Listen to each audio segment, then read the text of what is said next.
Howdy. So I just did a video about putting carbon down on your lawn, and when I was out here I saw the green and I was like, dude, this stuff is so shaggy out here and we're gonna have 2 days of rain, and I was like, I gotta get out here and cut this. So I'm gonna come out here. I got pine needles all over this green and I'm gonna try and get this cut real quick before this rain really starts.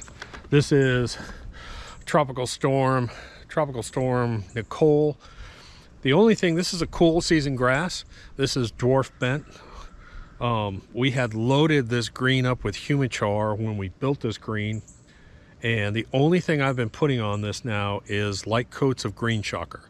So if you have a cool season lawn, or you have a lawn, or if you're in a warmer climate, at the farmhouse I'm putting down PGF Complete, which is a slow release. Out here I'm just using green shocker. You can use either one.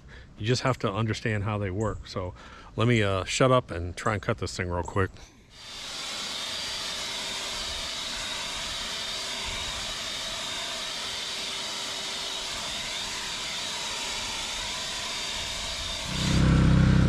So I just cut the fringe. I just cut the collar on this, and let me show you just how thick this got. Can you see the difference here? Look at how shaggy that is.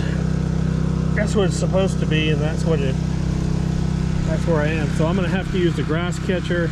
These pine needles won't come out of this. So anyways, here we go. I gotta try and get this done.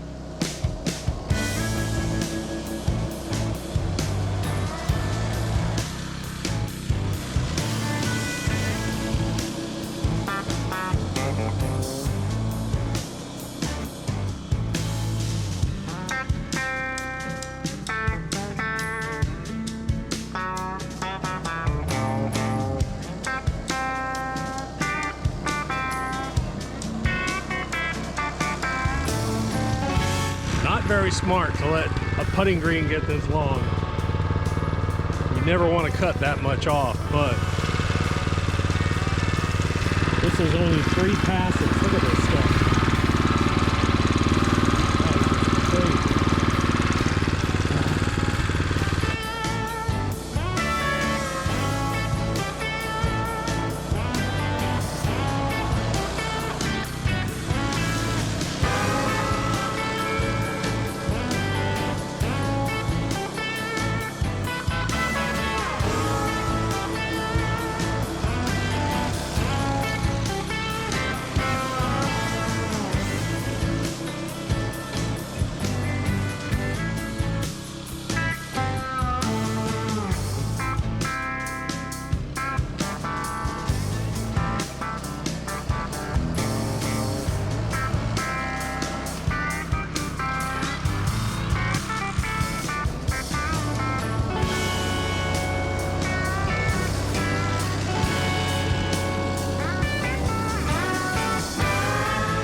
So here's a perfect example. You have a rain event coming in for 2 or 3 days of rain, and you're debating whether you should cut your grass or wait till after the rain. I'm telling you, cut it before the rain.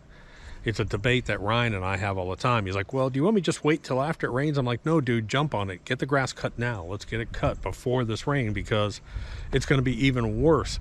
And you never know if it's going to be delayed by a couple of days. So it's a perfect example of how allowing grass to grow too long can actually thin out the grass and sort of damage it. So you may not be able to see it, but I can see it.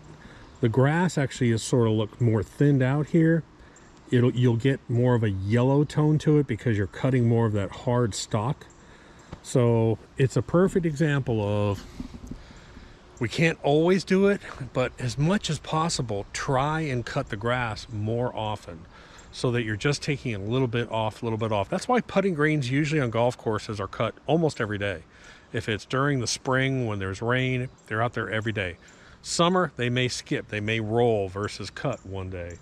But Not bad. It's a cool season. Again, if you have a cool season lawn, you should be putting out PGF Complete or Green Shocker, and you can put out Human Char. If you have a warm season lawn, you're pretty much done. Just make sure you're killing your weeds, get your pre-emergent out, put down carbon on it. I just did a carbon video where what we're doing all winter long is we're putting out Human Char. We're stuffing this soil with carbon. I'm not doing this property really anymore because we're going to eventually sell this and move out to the farm property. But what I am doing, hawks, what I am doing is out of the farm property, we're doing all kinds of things to increase organic levels and carbon levels, not only on our lawn out there, but back in the fields. We have been busting our butt to get the organic matter up and carbon levels up. It's so important. Anyways, so within the next few hours or so, we should probably have some strong wind gusts coming through. Thank God we've got some rain, man. It's been a 10 weeks drought down here. It's been horrible. Be safe. Talk to you later. Doc.